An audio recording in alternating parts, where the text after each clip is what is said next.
Assalamualaikum warahmatullahi wabarakatuh. Selamat pagi. Setelah melanjutkan tadi pembahasan RPS, maka ini akan masuk pada pengantar stratigrafi. Ini pengertian sedimentologi adalah cabang ilmu geologi yang mempelajari mengenai batuan sedimen, cara terbentuknya, lingkungan terbentuknya, proses dan faktor-faktor yang berperan dalam komponen pada batuan sedimen. Batuan sedimen itu apa? Batuan sedimen itu contohnya adalah batu pasir, batu karbonat, dan hasil rontokan ya. Stratigrafi adalah ilmu yang mempelajari perlapisan batuan sehingga dapat menentukan urutan dan waktu kejadian dalam sejarah bumi. Nah, ini sebelum jauh, ini refreshing geologi dasar. Struktur bagian dalam bumi itu ada inner core, core, mantel, dan crust. Yang intinya itu berupa cair, yang mantel berupa padat ya. Ini penjelasannya, yaitu inti bumi terbagi menjadi inti dalam berupa besi padat, inti luar yang cair. Di atasnya terdapat lapisan mantel yang terletak antara kedalaman sekitar 2.900 km. Temperaturnya berkisar antara 1000 sampai 3700 derajat Celcius. Lapisan ini juga bersifat cair namun lebih kental daripada inti luar. Pada lapisan mantel terjadi arus konveksi yang menggerakkan kerak di atasnya.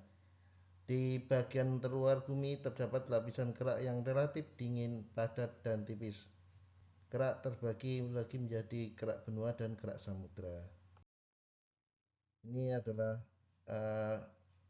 ada 5 lempeng besar ya, yaitu lempeng Pasifik, lempeng Afrika, lempeng Indo-Australia, lempeng Eurasia, dan lempeng Antartika.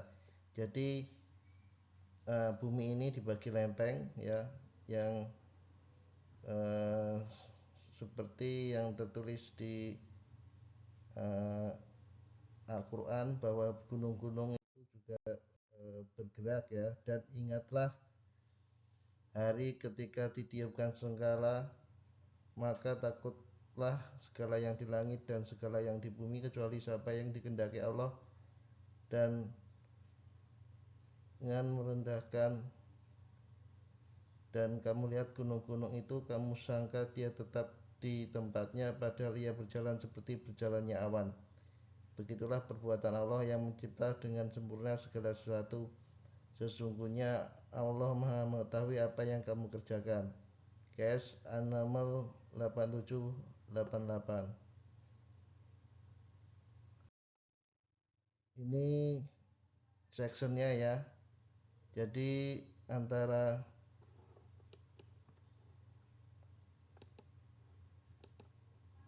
ini misalnya adalah Pulau Sumatera ya. Ini back earth basin. Back earth itu belakang basin. Ini forehead basin. Ini yang lempeng basin. Basin itu cekungan. Jadi cekungan yang ada di luar. Kalau back air berarti di belakang busur. Ini Sumatran faultnya. Kalau yang ini jadi Treng, ada Cultivate, Forehead Basin, Sumatra Fault, Back Air Basin, Sumatera, Continental Crust, dan Mantel. Nah, aplikasi sedimen itu antara lain untuk sedimen itu untuk reservoir di oil and gas. Reservoirnya itu batu pasir dan batuan karbonat. Jadi belajar cekungan untuk mengetahui tebal tipisnya sedimen, kemudian mencari migas di reservoirnya yaitu di batu pasir, batu karbonat, dan batuan beku yang terfracture kan. Ini adalah basic geologi principle, ada unit variation, the present is the key of the past, originality. Jadi endapan terendapkan batuan tua to younger sedimentary bed terjadi batuan yang terendapkan di batuan lebih tua itu ada di dalam, sedangkan lebih muda ada di bagian atasnya. Ada cross cutting relation, yaitu feature geologi yang lebih mudah memotong atau mengintrusi di batuan yang lebih tua. Ini adalah uh, menunjukkan, jadi ini intrusi, ini rock menerobos batuan yang lebih uh, tua ya. Jadi ini batuannya lebih mudah yang mengintrusi. Kemudian ini ada geologi take time, jadi ini ada umur, yaitu Paleozoic, Mesozoic, Cenozoic. Ini adalah umur-umur geologi. Dan ini adalah basin di seluruh dunia. Definisi batuan. Batuan merupakan agregat padat yang terdiri dari mineral atau mineraloid. Kebanyakan batuan terdiri atas beberapa jenis mineral. Ada mineral gelas, ubahan, mineral organik, dan kombinasi dari komponen-komponen tersebut. Batuan juga didefinisikan sebagai kumpulan mineral alamiah yang terkristalkan oleh proses pembentukan batuan. Batuan berdasarkan klasifikasinya ada empat ya, ada batuan beku, batuan sedimen, batuan metamorf, dan batuan piroklastik. Dengan definisi, kalau batuan beku terbentuk dari magma yang membeku, batuan sedimen terbentuk dari deposit bahan-bahan yang berasal dari proses pelapukan, terpelutasi, dan deposisi. Batuan metamorf terbentuk dari batuan beku atau batuan sedimen yang mengalami perubahan akibat panas dan tekanan tinggi.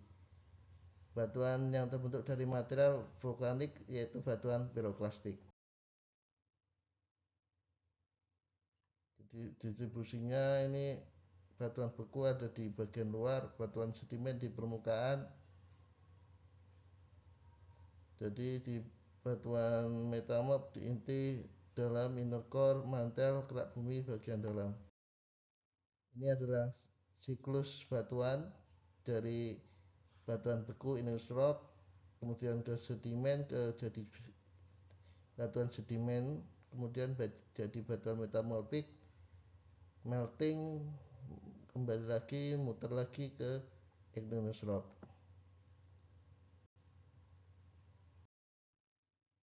Ini batuan beku, ada vulkanik dan plutonik. Kalau yang vulkanik itu yang menerobos sampai permukaan, yang plutonik nggak sampai pada permukaan. Batuan beku adalah batuan yang terbentuk akibat membekunya magma pada waktu perjalanan menuju ke permukaan bumi. Hasil dari permukaan magma terbentuk berbagai jenis mineral yang mengikuti tingkat diferensiasi dari magma. Magma adalah cairan silikat yang panas dan pijar yang terdiri atas unsur-unsur O, Si, Al, Fe, Mg, Ca, Na, K, dan sebagainya. Ya ini tadi ini termasuk plutonik ya. Jadi bisa jadi reservoir migas karena ada fracture ya. Kemudian ada metamorphic rock, ini terbentuk karena temperatur dan pressure sedimentasi dan batuan beku ya. Contohnya adalah marble, hornwall, gneiss. Kemudian ada batuan piroklastik, adalah batuan hasil letusan gunung api Terdiri dari atas mineral-mineral piroklastik yaitu pecahan kelas abu gunung api, kristal, litik, kalsifikasi batuan piroklastik. Pembagian batuan piroklastik berdasarkan butir. Penamaannya ada tuff lapilli, breksi piroklastik atau breksi vulkanik. Susunan batuan piroklastik juga dikenal batuan epiklastik, yaitu batuan yang terbentuk dari campuran atau rombakan material material batuan piroklastik. Contohnya adalah batuan vulkanik, tuff, pasiran, dan lain-lain. Kemudian ada batuan sedimen. Batuan sedimen ada dua klasifikasinya, yaitu batuan klastik dan non klastik. Yang klastik itu terbentuk dari rontokan atau erosi dari batuan ya. Kemudian contohnya adalah batu pasir, batu lempung. Kemudian ada batuan non plastik, yaitu dari chemical atau biologi yang mengontrol dalam uh, pengendapan. Contohnya adalah batuan karbonat. Karbonat tumbuh contohnya adalah Pulauan Seribu. Itu adalah uh, organisme yang tumbuh. Syaratnya adalah di laut dangkal dan mempunyai pencahayaan, terus ada makanan dan tingkat kegaraman dari lautnya. Itu syarat tumbuhnya batu gamping. Batuan sedimen adalah batuan yang berasal dari rombakan batuan yang telah mengalami siklus sedimentasi sedimentasi di Ganesha. Dan ini adalah industrial rock, sedimentary, metamorphic, dan ini adalah tampilannya ya. Ini pengontrolnya. Terima kasih.